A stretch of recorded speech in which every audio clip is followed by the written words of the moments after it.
kullu ni'matin la yuqarribuka ilallahi azza wa jalla fa innaha baliyah.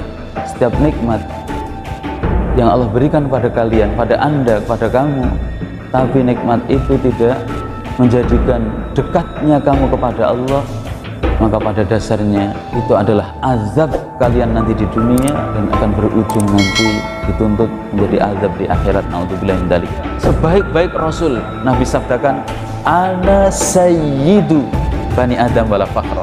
Aku ini loh sayyid, tuan, pimpinan, orang yang paling mulia dari keturunan Adam. Tapi bukan aku sombong, tapi kedudukan Nabi seperti itu. Anasai, rukun itu di dalam aksi amal. Kalau syarat itu dipenuhi sebelum beramal, syarat sahnya sholat dipenuhi dulu, dia bersih dari hadas kecil, hadas besar, tepat masuk waktunya, dia menutup aurat, menghadap kiblat, itu sebelum aksi sholat dipenuhi itu. Kalau rukun, ketika melakukan sholat itu harus dipenuhi. Lah rukun syahadat Muhammad Rasulullah ada dua saja, rukun iktiraf, mengakui dan meyakini Nabi itu adalah maksum, beliau adalah Rasul dan ajarannya pasti benarnya. Tidak ada di dunia ajaran kapitalis, sosialis, komunis, bahkan apalagi ideologi itu tokohnya nggak ada. Ajarannya dibuat, disebarkan. Tapi siapa figur tokoh komunis yang sejati? Siapakah tokoh demokratis yang sejati? Siapakah tokoh kapitalis dalam praktek kesehariannya? Bingung. Tapi Islam jelas. Siapakah figur yang melaksanakan nilai Islam yang sejati? Nabi kita. Dan itu ladan kita, dilanjutkan oleh para sahabatnya, dan pewarisan nilai ajaran itu diberi garansi. Khairul quruni qarni, sebaik-baik generasi itu sahabatku, summaladina yalunahum, kemudian tabi'in, summaladina yalunahum, kemudian tabi'in.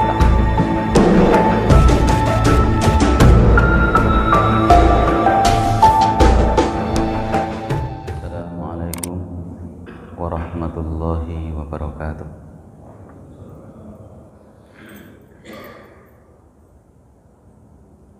Alhamdulillahi rabbil alamin, wa usalli wa usallimu ala nabiyyina Muhammad khatamul anbiya wa imamul muttaqin, sallallahu alaihi wa ala alihi wa sahbihi wa sallam. Allahumma anta rabbuna la ilaha illa anta khalaqtana wa nahnu ibaduka wa nahnu ala wa'dika wa wa'dika mastata'na nabu'u laka bi ni'matika alaina wa nabu'u bi dhunubina faghfir lana fa innahu la yaghfiru dhunuba illa anta. Allahumma inna nas'aluka ilman nafi'a wa rizqan thayyiba wa amalan mutaqabbala. Allahumma inna na'udzubika min an nusyrika syai'an na'lamuhu wa nastaghfiruka lima la na'lam. Allahumma taqabbal minna salih a'malina.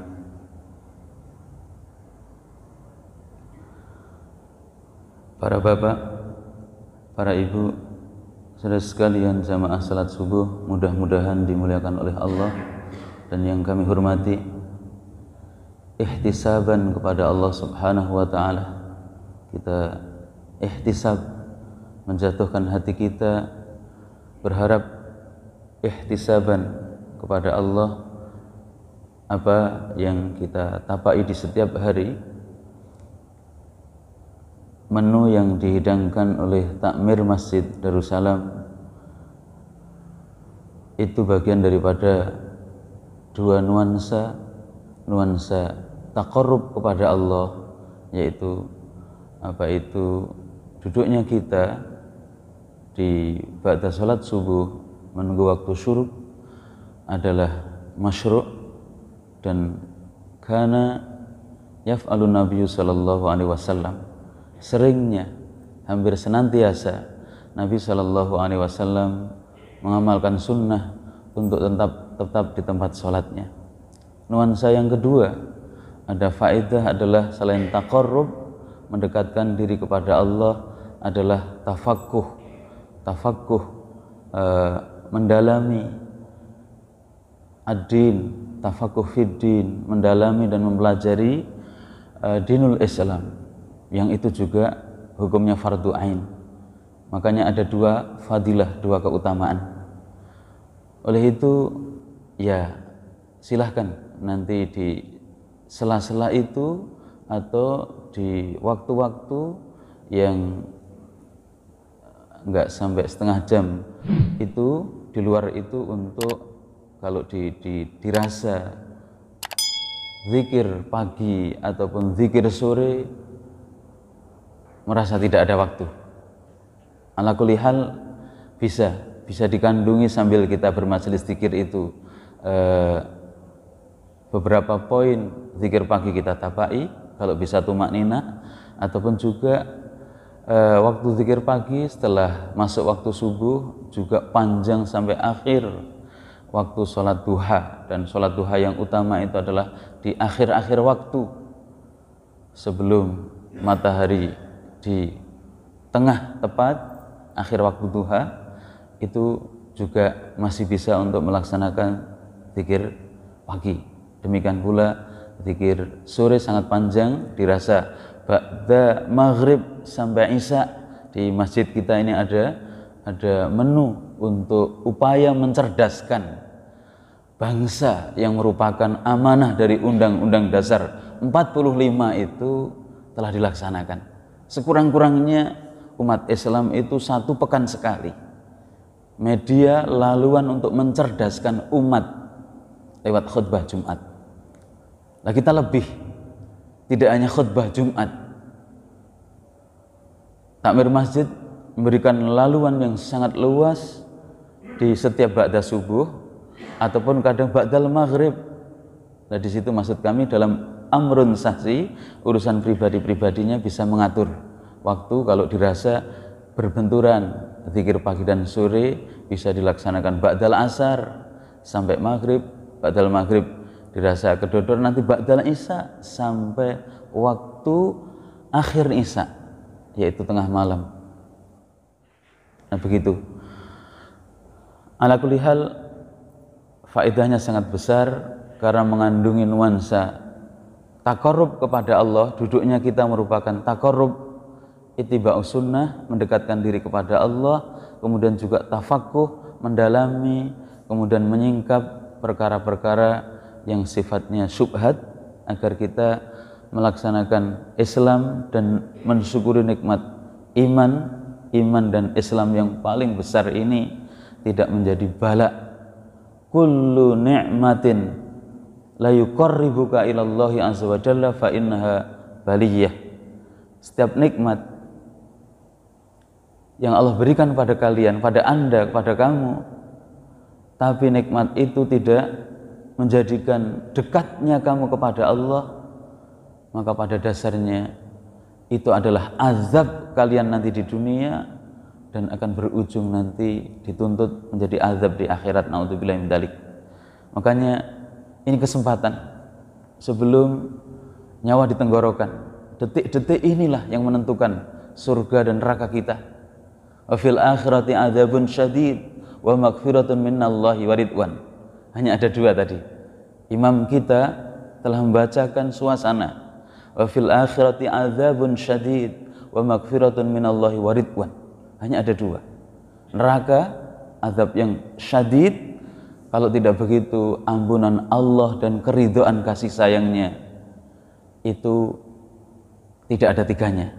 Lah kita memilih azab yang dahsyat atau memilih waridwanullahi, maghfiratun minallah, ampunan Allah, mendapat ampunan dan mendapat ridho Allah.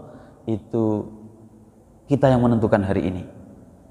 Itulah balasannya, hanya ada 2. Hari ini kita berpayah-payah, bekerja, berbuat, gajiannya nanti di alam akhirat. Digaji azab, digaji oleh Allah ampunan dan ridhonya, berarti surga itu nanti. Maka kalau kita menghayati dunia itu tempatnya ujian, tempatnya berpayah-payah, bukan untuk berleha-leha, akan menyadari detik-detik waktu ini. Hanya saja yang jadi masalah buat sekalian, saya mukadimahkan ini sebelum masuki syahadat anna Muhammadan Rasulullah. Yang jadi masalah, kadang ada orang jangan sampai terperdaya karena Al-qalbu, qalbu summiya bil qalbi, kalbu sekali lagi juga semua banyak diadopsi dari bahasa Arab. Hati sinonimnya kalbu. Kalbu bahasa Arab, al-qalbu summiya bil qalbi. Hati itu disebut kalbu, disebut qalbu li syur'ati taqallubihi, karena cepatnya, mudahnya taqallub, mudahnya hati itu berubah-ubah,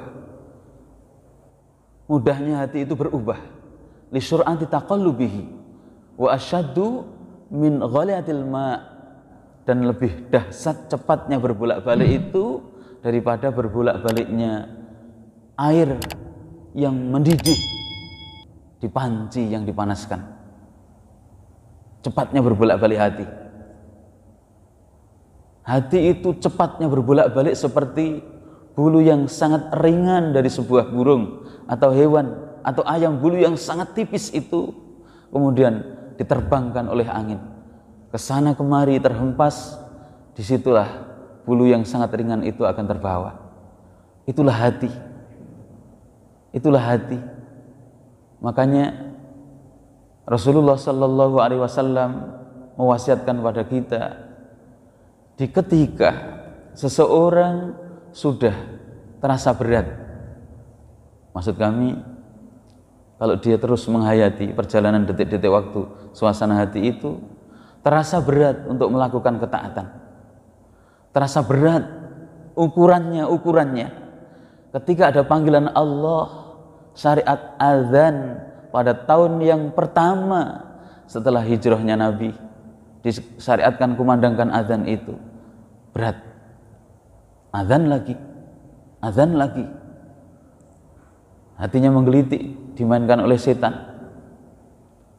Itulah ukuran rusak dan sehatnya hati harian itu.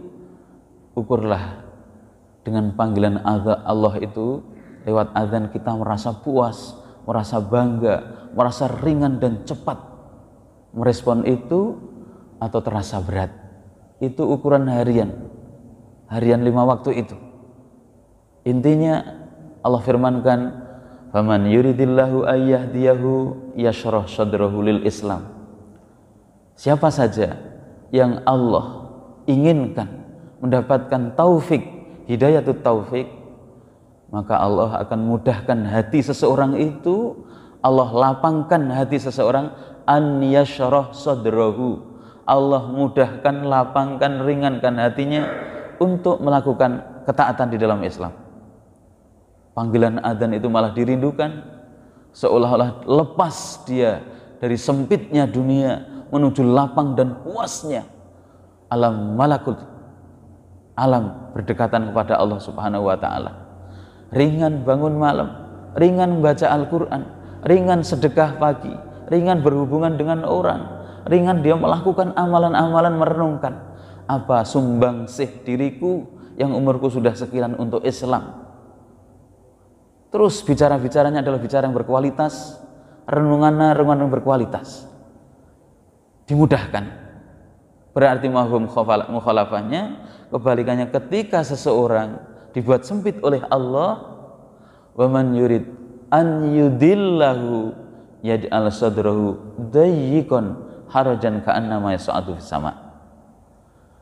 Kalau hati terasa sempit, itu tanda wa man yurid an yudillahu. Allah itu kalau ingin menyesatkan seseorang, padahal wa may yudlilhu fala hadiyalah. Kalau Allah sudah ingin menyesatkan seseorang, tidak ada siapapun yang akan membimbing dan memberikan petunjuk. Tidak ada yang akan membuat lapang dan luasnya hati. Itu semua tidak ada hubungannya tenangnya hati, bahagianya hati itu dengan harta, dengan simbol dunia. Makanya mudah sekali kan kalau orang berbangga, sebagaimana dalam surat Yunus itu, nali orang kalau bangga yang dipegang dada. Bangga artinya tenang, bahagia. Kalau orang bahagia, senang, itu yang dipegang dadanya, bukan megang dompet di sakunya, bukan megang dunianya. Orang senang itu yang dipegang dada. Lah kita diperintahkan bersenang-senang dan berbangga itu, fabidzalika falyafrahu, hendaknya dengan Islam, iman, dengan ittiba syahadat Rasulullah sallallahu alaihi wasallam, mempraktekkan tuntutan syahadat kita, syahadat tauhid kita berbangga dengan itu. Nah, itu letaknya kebanggaan itu, kegembiraan itu ada di dada. Maka fitrah manusia ketika dia bahagia, yang dipegang adalah hati, dadanya. Di dada itulah letaknya hati.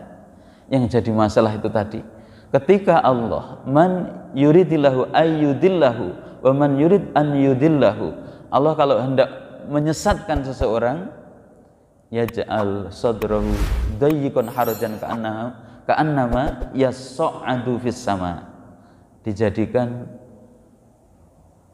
hatinya, dadanya sesak, seolah-olah sesaknya hati ketika dia yas'adu su'ud, ketika dia mendaki gunung, menanjak terus ke langit, tidak pernah turun. Sesaknya hati seperti itu. Nas'alullah salamah wal afiyah wa na'udzubillahi min dzalik. Kalau kita dibuat, na'udzubillah, seseorang dibuat ketaatan dan kebaikan, hatinya sesak, hatinya disempit, terengah-engah, itu tanda Allah tidak memberikan kebaikan. Maka petunjuk Nabi, ya muqallibal qulub, wahai zat yang bolak-balikkan hati, sabbit qalbi, sabbit, kokohkan, tetapkan hatiku ini di atas agamamu, di atas syariat ini. Allahumma ya musarrifal qulub, sarrif qulubana ala ta'atik. Arahkan, bimbingkan, palingkan, hadapkan terus hatiku ini untuk taat kepadamu. Karena berbolak-baliknya hati itu sangat cepat sekali. Nah, masalahnya ketika seseorang mereka terperdaya, lengah, seolah-olah prestasi perbuatanku ini, amalanku ini bukan atas kehendak Allah, ini karena pinternya aku sudah pada makom kedudukan yang tinggi, tidak menyandarkan dan menggantungkan senantiasa cemas terhadap makarnya Allah, rencana Allah. Itu salah. Merasa aman dari rencana Allah, itu salah. Dalilnya ketika azan ada istilah hauqilataini, hauqillah. Hauqillah itu lafaz la haula wala quwwata illa billahi. Maka jawaban ketika azan hayya 'alas shalah, hayya 'alal falah tidak sama. Kita mampu menghadiri panggilan hayya 'alas shalah, mari kita tegakkan untuk melaksanakan sholat. Maka tidak dijawab hayya 'alas shalah, tapi jawabannya Rasulullah bimbing la haula wala quwwata illa billah. Kita hadir dan dimampukan Allah menyambut panggilan Allah itu, la haula, tidak ada daya, wala quwwata, tidak ada kekuatan dan kemampuan menghadiri panggilan Allah ke masjid ini illa billah, kecuali Allah. Hayya 'alal falah, mari kita menapaki jalan-jalan menuju kesuksesan. Bukan mari memastikan diri, enggak. Nabi membimbing la haula wala quwwata illa billah. Tidak ada daya, tidak ada kemampuan, tidak ada kekuatan kami ya Allah, kecuali kekuatan dan daya itu Engkaulah yang berikan pada kami. Itu tanda jangan kita menyandarkan urusan diri kita kepada diri kita sedikit pun, tapi sandarkan semuanya kepada Allah.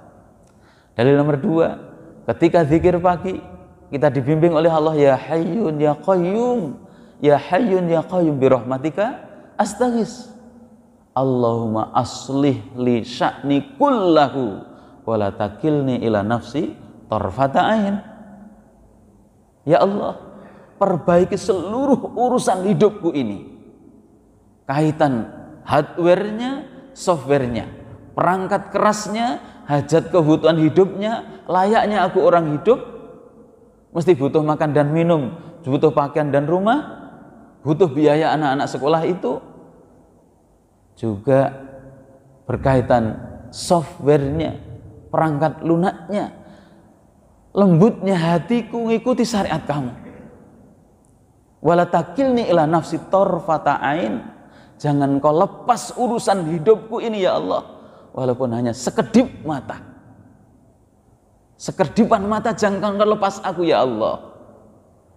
Kalau kita sudah dilepas, nggak direken oleh Allah, na'udzubillah min dzalik. Nah ini kadang kita lengah, prestasi, keamalan, kebaikan, urusan kemampuan prestasi keduniaannya, urusan ketaatan prestasi ibadahnya, semuanya bagian dari rencana Allah, maka kita mestilah bersandar, jangan sampai terperdaya. Itulah namanya tawakul. Di setiap pagi doa itu kita ulang, wa aslih li sya'ni kullahu islah, matepailah ya Allah, matepailah seluruh urusan hidupku, dan jangan kau lepas diriku, hidupku ini walaupun hanya sekerdip mata, sekejap pun, sekedipan mata kan sangat sekejap, jangan kau lepas. Nah itulah rasa tawakal ini menjadikan kita nanti kuat, menjadikan kita tidak sombong, menjadikan waman yattaqillaha fahuwa hasbuh. Kalau dia menyandarkan seluruh urusannya kepada Allah, Allah akan mencukupkan. Kalau dia sandarkan kepada Allah, maka dirinya akan dijaga oleh Allah Subhanahu wa taala karena tidak ada kesombongan. Tidak ada kesombongan, maka a'udzu billah, aku berlindung kepada Allah karena dia punya adab, tidak ada kuasa. A'udzu, aku berlindung. Qul a'udzu birabbi al-falaq, misalkan rabbil falaq, berlindung kepada Rabb yang falak, subuh, falak yang bolak-balikkan, membelah malam dengan pagi, adanya siang, membelah siang menjadi malam karena adanya sore itu. Nah begitulah Bapak sekalian, berkaitan dengan apa itu diri kita, suasana hati kita yang harus kita jagalah di antara untuk mengawal itu, mengawal agar Allah memberikan ma'unah, bantuan, tolongan, taufiknya kepada kita. Di antaranya program yang telah dicanangkan oleh masjid kita, ini upaya untuk mencerdaskan umat. Nah ini perlu kita hayati, kita sadari, dan termasuk di antara pula tema-tema yang diangkat itu bagian daripada kalau orang itu melakukan amalan dilandasi dengan ilmu, jauh berbeda dengan mereka melakukan amalan tanpa dilandasi ilmu. Salah pun tahu kalau salah, berarti kalah dengan hawa nafsu. Beda kan? Ketika dia melakukan karena tidak tahu ilmu, jatuh kepada kemaksiatan, punya anggap benar, tidak akan mau bertobat karena merasa benar terus, padahal salah. Tidak mau akan bertobat karena tidak tahu ilmunya. Tapi kalau dia berbuat tahu ilmunya terus keliru, sadar segera bertaubat. Nah itulah pentingnya ilmu. Maka ahlul bid'ah itu lebih dahsyat daripada pelaku maksiat. Pelaku maksiat ada masanya nanti akan bertobat, tapi pelaku bid'ah merasa benar terus, tidak akan mau bertobat dalam perjalanan hidupnya. Wallahu a'lam bishawab. Kemudian poin yang berikutnya yang kita bacakan di kitab ini setelah syahadat la ilaha illallah, baik rukun dan syaratnya, adalah syahadatu anna Muhammadan Rasulullah. Ikrar syahadat kita yaitu asyhadu anna Muhammadar Rasulullah. Itu yang kita kita tadabburi. Inilah ikrar orang. Dengan ikrar ini, asyhadu alla ilaha illallah wa asyhadu anna Muhammadar Rasulullah, maka masuk Islam itu sangat mudah. Mengikrarkan dua kalimat syahadat, setelah itu diperintahkan mandi janabat. Sudah mengikuti Islam sekuat kemampuan dia, mempelajari Islam dan mengamalkan fattaqullaha mastata'tum. Makanya agar ikrar persaksian ini bisa mendarah daging, ada penghayatan pada diri kita, perlu kita pelajari. Syahadat kita perlu kita pelajari. Nah, syahadat Muhammad Rasulullah, kita merintahkan ini dalilnya. Dalil dalam Al-Quran, laqad ja'akum rasulun min anfusikum azizun alaihi ma'anitum harisun alaikum bil mu'minina raufun rahim.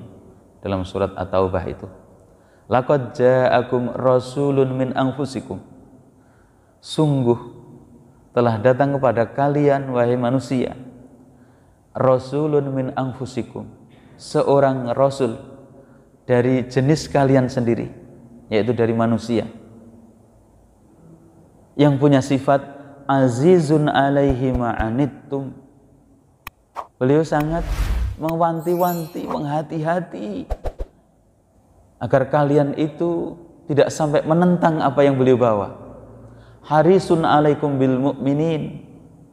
Kemudian beliau juga haris, sangat pengen sekali kepada kalian di atas keimanan, di atas syariat yang Rasulullah bawa itu. Rasulullah sangat menginginkan umatnya nanti itu akan memenuhi surga 2/3 dari seluruh penduduk surga. Dia akan berbangga dengan banyaknya umat nanti di padang mahsyar. Harisun alaikum bil mu'minin. Mereka sangat menginginkan agar kalian manusia itu beriman, mengikuti ajaran dan syariat yang beliau bawa. Dan beliau, Rasul itu punya sifat rauf, ra'fah, sangat ra'fah, sangat segampangan. Hatinya ra'fah, sangat lapang dada, mudah memaafkan, rahim, punya sifat kasih sayang. Itulah Nabi kita diabadikan dalam surat At-Taubah. Dalil kalau Nabi kita adalah seorang Rasul disebutkan dalam surat At-Taubah ini dan sifat-sifatnya. Rasul yang sangat menghati-hati, jangan sampai kalian itu tidak mengikuti aku, kemudian menginginkan benar. Harisun alaikum bil mu'minin, punya sifat raufun rahim. Atau di dalam surat Al-Munafikun, wallahu ya'lamu innaka la rasuluh, wallahu, dan Allah ya'lamu, Allah mengetahui, Allah tahu, ditegaskan innaka, sesungguhnya benar-benar kamu Muhammad la rasuluh, benar-benar dan sungguh engkau itu adalah utusan Dia, utusan Allah. Dalam surat Al-Munafikun itu. Nah, itulah dalil yang Allah sebutkan agar ikrar kita, syahadat tauhid, asyhadu alla ilaha illallah, syahadat Rasul, wa asyhadu anna Muhammadan abduhu wa rasuluh, yang kita ikrarkan dalam tasyahud kita itu punya makna. Itu diperintahkan oleh Allah dalam Al-Quran seperti itu. Nah, sekarang makna syahadat Rasul itu, syahadat Muhammad Rasul Allah itu maknanya at-tasdiqul jazim min samimil qalbi al-muwati'i li qaulil lisan. At-tasdiqul jazimu min samimil qalbi al-muwati'i li qaulil lisan. At-tasdiq, membenarkan, jazim, meyakini, membenarkan yang sangat jazim, yang sangat kuat dari lubuk hati yang dalam, kemudian keyakinan yang kuat, pembenaran yang kuat di dalam hati itu sesuai dengan apa yang dia ucapkan, anna Muhammadan abduhu wa rasuluh, bahwa Muhammad adalah seorang hamba dan Rasulnya, bahwa Muhammad adalah hamba Allah dan Rasulnya kepada dua makhluk, golongan manusia dan golongan jin seluruhnya, golongan jin dan golongan manusia. Itu Rasulnya adalah Rasulullah Sallallahu Alaihi Wasallam. Nah, inilah kehebatan sebenarnya maksud kita. kita oleh Allah berikan kitab yang paling agung, Al-Quran. Kitab Injil, Taurat, Zabur terkandungi di dalam Al-Quran. Tidak ada satu surat yang diturunkan oleh Allah, baik dalam kitab Injil, kitab Taurat, kitab Zabur, kecuali dalam Al-Quran. Fatihatul Kitab, surat Al-Fatihah. Kemudian juga sebaik-baik Rasul, Nabi sabdakan, ana sayyidu bani Adam wala fakhra. Aku ini loh, sayyid, tuan, pimpinan, orang yang paling mulia dari keturunan Adam. Tapi bukan aku sombong, bukan karena aku sombong, tapi kedudukan Nabi seperti itu. Ana sayyidu bani Adam, aku adalah pimpinan tuannya seluruh manusia, namun aku tidak sombong. Sebaik-baik kitab, sebaik-baik Rasul, dan ini nikmat yang terbesar yang harus kita syukuri. Itulah maknanya, diutus kepada seluruh manusia dan seluruh golongan jin yang kita tidak bisa melihatnya. Ketika peristiwa sebelum Isra dan Mi'raj, saat dilempari batu berdarah-darah oleh orang-orang yang menentang beliau, menawarkan dakwahnya itu.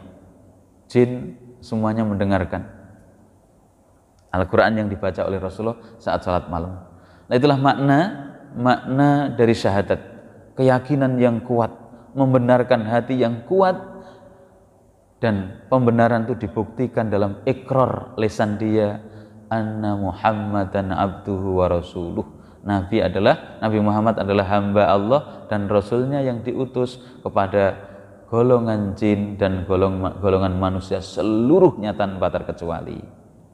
Kemudian rukun syahadat ini harus kita penuhi saat kita mengucapkan. Rukun itu di dalam aksi amal. Kalau syarat itu dipenuhi sebelum beramal. Syarat sahnya sholat dipenuhi dulu.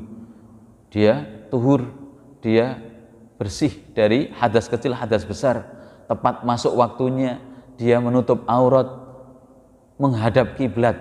Itu sebelum aksi sholat harus dipenuhi itu.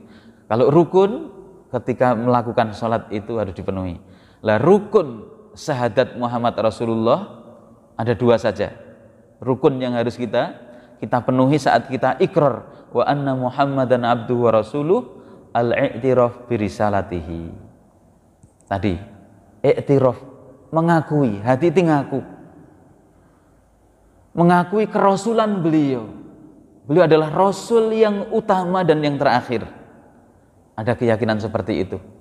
Makanya kita bisa melihat beberapa pekan yang lalu ya, artinya jadi pelajaran ini bukan menghibah karena sudah terjadi di media massa dan dipublish. Maksud kami orang yang menjelek-jelekan Islam, menjelek-jelekan ajaran Rasulullah, kemudian mungkin kasih sayang Allah diberi sakit ketika dalam persidangan langsung pingsan, sakit bertubi-tubi. Siapa itu yang KC atau KC itu ya? Persidangan pun gegara karena penistaan pada agama. Menjelekan Rasulullah, menjelekan ajaran Rasulullah, menjelekan Islam. Dia itu. Wah, akhirnya kok sampai pingsan dalam persidangan, terus sakitnya bertambah, bahkan sampai parah sampai hari ini beritanya kita tidak tahu. Tapi intinya saat itu saya mencoba ditegur langsung oleh Allah. Kalau dia bertobat, bersyukur masih bertobat. Atau zaman dulu ketika tahun berapa itu 80-an menempatkan Bapak Soeharto di ranking pertama orang yang paling berjasa, terus Rasulullah di nomor berapa itu. Bapak Soeharto pun juga nggak nyaman. Akhirnya Aswendo, majalah Monitor zaman itu, langsung ditangkap. Ini bukti maksud kami. Ataupun orang-orang yang menghina Rasulullah banyak. I'tiraf, hendaklah mengakui risalah Rasulullah, kerasulan Nabi kita, ajaran Nabi kita, itu pasti benarnya. Wa ma yantiqu anil hawa in huwa illa wahyu yuha. Beliau tidak bicara dengan nafsu, dibimbing oleh wahyu, dan memang ada dalam ranah batas-batas tertentu. Ketika urusan dunia itu ya sifatnya ijtihad Nabi, kalau keliru pun dibimbing itu. Ketika menempatkan posisi mau perang Badar, Nabi, ini wahyu atau pikiran panjenengan sendiri? Ini pikiranku dalam urusan strategi, siasat. Oh, kalau kita jauh dari air nanti kurang tepat Rasulullah. Rasulullah ngikut. Ala kulli hal, Nabi maksum. Ketika keliru, ditegur langsung dari langit. Isi hatinya pun dalam sejarah tidak ada manusia ini sejarah isi hatinya sampai disingkap kecuali Nabi kita dalam Al-Quran itu. Isi hati Nabi, wah, disingkap oleh Allah ketika malu dan takut dicerca oleh masyarakat saat mau menikahi mantan istri anak angkatnya. Akhirnya dinikahkan langsung dari langit kepada Rasulullah, itu dinikahkan langsung, yang menikahkan Allah kepada Zainab binti Jahsin, itu kan mantan istri anaknya, anak angkat yang saat itu. Itu tradisi yang nggak benar dalam masyarakat jahiliyah. Tradisi yang keliru, nikah pada bulan Syawal. Akhirnya pun Nabi pun juga untuk membantah itu semua, Ibunda Aisyah bercerita sendiri dalam Sahih Bukhari, Nabi masuk bersama aku satu atap, satu rumah di Madinah itu justru bulan Syawal, dan tidak ada pengkhususan satu atap masuk itu malam hari, siang hari saat itu. Nah begitulah di antara, maksud kami, Nabi ini semua sejarahnya tersingkap, bahkan dalaman-dalaman hati beliau itu tidak ada sejarah riwayat hidup. Nah makanya kita mesti iktiraf, mengakui dan meyakini Nabi itu adalah maksum, beliau adalah Rasul dan ajarannya pasti benarnya. Tidak ada di dunia ajaran kapitalis, sosialis, komunis, bahkan apalagi ideologi itu, tokohnya nggak ada, ajarannya dibuat, disebarkan. Tapi siapa figur tokoh komunis yang sejati? Siapakah tokoh demokratis yang sejati? Siapakah tokoh kapitalis dalam praktek kesehariannya? Bingung. Tapi Islam jelas. Siapakah figur yang melaksanakan nilai Islam yang sejati? Nabi kita. Dan itulah dan kita. Dilanjutkan oleh para sahabatnya, dan pewarisan nilai ajaran itu diberi garansi. Khairul quruni qarni, sebaik-baik generasi itu sahabatku, summaladina yalunahum, kemudian tabi'in, summaladina yalunahum, kemudian tabi'ut tabi'in. Maka kita harus akui, kita bersyukur benar. Tidak ada orisinil ajaran sampai hari ini kecuali Islam. Inilah yang ditakuti orang Hindu di India. Kristen dihabiskan, Islam dihabiskan, karena ajaran mereka ketika digoyang sedikit oleh orang yang membuat nalar pikirannya itu dikembangkan sedikit. Lah aku itu orang pinter, profesor, doktor, tapi dari kasta yang rendahan, tidak akan naik-naik pangkatnya, strata sosialnya tidak akan naik. Betapa zalimnya. Bagaimana Maryam disebut Tuhan, padahal zaman itu pun Maryam ketika menggendong Nabi Isa tidak menyampaikan ini jadi Tuhan. Hari ini Trinitas. Maryam ibunya Nabi Musa itu yang dikatakan Ruhul Qudus, terus Tuhan Allah, Tuhan Ibu. Akal siapa? Nah itu kalau digoyang ideologi seperti itu, mereka yang nalarnya dibuka sedikit akan bingung. Maka hari esok itu untuk Islam. Sekalipun rekayasa untuk meramaikan seolah-olah Natal, sebenarnya mereka pada bingung, pada stres, tidak ada kebahagiaan dan kegoncangan. Nah inilah kita bersyukur nikmat ini, hati kita dari kecil mengakui ajaran yang paling benar adalah Islam. Nabi yang paling utama dan tauladan kita adalah Rasulullah sallallahu alaihi wasallam. Muhammadun Rasulullah, asyidda'u 'alal kufar, ruhama'u bainahum. Itu kita iktiraf, kita mengakui. Kemudian yang terakhir, syarat rukun yang harus kita penuhi, amalan hati juga mengakui. Nomor 2, iktikad, juga meyakini bahwa Nabi adalah ubudiyatuhu. Nabi itu hambanya, hamba, biar normal. Satu sisi seorang Rasul, Nabi yang maksum, pada sisi yang lain beliau adalah seorang manusia, hamba, sama seperti kita. Aku juga makan, aku juga minum, aku juga jalan-jalan di pasar, aku juga jualan, manusia kok, aku juga nikah. Lah inilah terbantahkan orang yang mereka, aku saking kencengnya ndak akan nikah terus, malam hari ndak pernah dia akan ndak nikah, aku akan ibadah terus. Siang hari mereka berpuasa, menjauhi kehidupan dunia. Ndak, datang kepada Rasulullah. Ibunda Aisyah, ya Ibunda Aisyah, bagaimana praktek Rasulullah dalam mengamalkan Islam kesehariannya? Nabi malam hari itu tidur, tidak kok bangun terus. Kemudian siang hari juga kadang puasa, kadang juga makan. Bukan kok puasa terus, mendiamkan diri di tengah-tengah teriknya matahari. Satunya puasa terus, satunya malam hari berdiri terus ibadah menjauhi keluarganya. Tidak. Tawassut. Satu sisi Nabi adalah seorang hamba manusia, tapi dibimbing oleh wahyu karena mendapatkan risalah. Itulah dua rukun yang harus kita penuhi, yang ini bukan perkara baru untuk menegaskan ketika kita mengucapkan Muhammad Rasulullah, satu sisi Nabi adalah seorang Rasul, pada sisi yang lain seorang hamba, layaknya kita manusia, tapi dibimbing oleh wahyu Allah. Karena sudah masuk waktu syuruk, aku lupa lihada wa astaghfiruhu innahu huwal ghafurur rahim. Wa sallallahu ala nabiyyina Muhammad wa ala alihi wa sahbihi wasallam. Assalamualaikum warahmatullahi wabarakatuh.